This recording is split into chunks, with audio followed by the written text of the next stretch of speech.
আসসালামু আলাইকুম, কেমন আছেন সবাই? চলে আসলাম একটি নতুন ভিডিও নিয়ে। তো আজকে আমাদের ভিডিও হলো পুঠিয়া উপজেলা পরিষদ।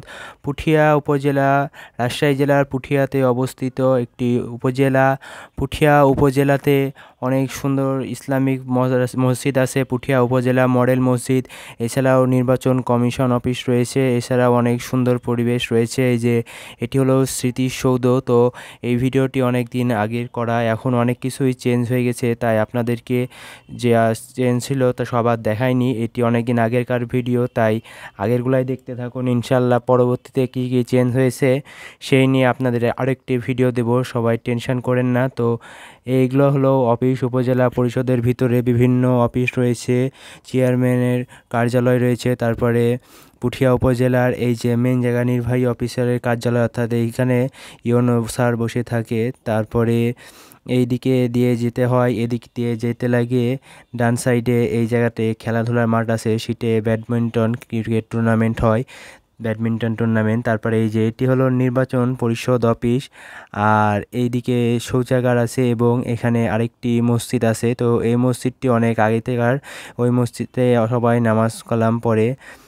আর এদিকে এই যে মসজিদে আরবি শেখানো হয়, আপনারা চাইলে শিখতে পারেন। তো পুঠিয়া উপজেলা রাজশাহী শহর থেকে পুঠিয়ার দূরত্ব মাত্র 30 কিলোমিটার এবং নাটোর থেকে 15 কিলোমিটার মাত্র, বেশি দূরে না। আপনারা চাইলে রাজশাহী থেকে নাটোর থেকে রাজশাহী যাওয়ার সময় এবং রাজশাহী থেকে পুঠিয়া আসার সময় এখানে চলে আসতে পারেন। তো পুঠিয়া উপজেলাতে গেলে পুঠিয়ার বিভিন্ন অফিস পেয়ে যাবেন। তারপরে এইখানে ত্রাণ দেওয়া হয়, এখানে ত্রাণ বিতরণ কর্মসূচি চলে।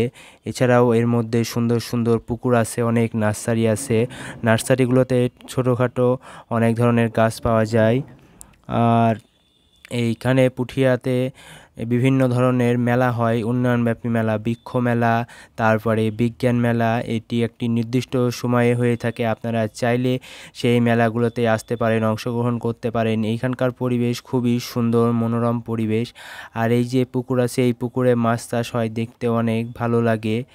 তো সামনের দিকে আমাদের ঘোরা শেষে এই যে নার্সারিতে অল্প কিছু গাছ ছিল, দেখছিলাম একজন পরিচর্যা করছে গাছপালার। তো আরও গাছপালা লাগাবে, তখন ভবিষ্যতে আরও গাছপালা আপনারা দেখতে পারবেন। আমরা 3 বন্ধু মিলে ঘুরছিলাম, আমি, নাহিদ এবং মুনাইম।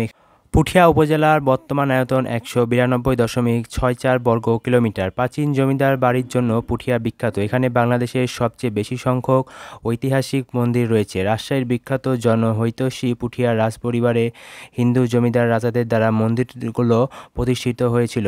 পুঠিয়ার জমিদারগুলো প্রশাসনিক কাজকর্ম পরিচালনার জন্য এবং ধর্মীয় কার্যাদি সম্পাদনের জন্য বিভিন্ন স্থাপত্য কাঠামো এবং উল্লেখযোগ্য সংখ্যক মন্দির নির্মাণ করেন, যা আজও কালের সাক্ষী হিসাবে টিকে আছে।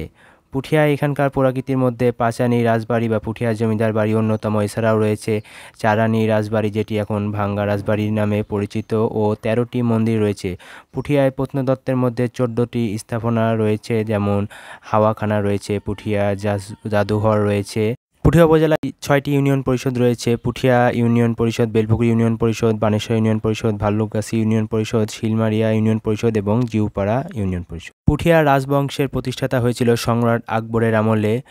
বংশরাচ্ছন্ন নামে এক ঋষিপুরুষ বাদশাহী সূত্রে লাভ করেন পুঠিয়া রাজ্যের জমিদারি, যিনি পুঠিয়া রাজবংশের আদি রাজা নামে পরিচিত। তারও পূর্বে বরেন্দ্র অঞ্চলের অন্তর্গত এই উপজেলা পুঠিমারির বিল নামে পরিচিত ছিল বলে জানা যায়। এ থেকে উপজেলার নাম দেওয়া হয়েছে পুঠিয়া উপজেলা। আপনারা যারা পুঠিয়াতে বেড়াতে আসবেন অবশ্যই পুঠিয়া উপজেলা ভ্রমণ করবেন, এখানে ঘুরলে অনেক ভালো লাগবে। পুঠিয়া রাজবাড়ি আছে, পুঠিয়া জাদুঘর আছে, রাজবাড়ির সামনে মাঠ আছে, সেই মাঠে খেলাধুলা হয় এবং আরেকটি পার্ক আছে, সেই পার্কটি এখনও পুরোপুরি সম্পূর্ণ হয়নি। শেখ রাসেল শিশু পার্ক ছিল, জানি না নামটি পরিবর্তন হয়ে কেমন হবে। আমার ভিডিওটি কেমন লাগলো অবশ্যই সবাই জানাতে ভুলবেন না। যারা নতুন ফেসবুক পেজটি ফলো করে দেবেন এবং ইউটিউব চ্যানেলটি সাবস্ক্রাইব করে পাশেই থাকবেন, যাতে নতুন ভিডিওর সাথে আপনারা পেয়ে যান।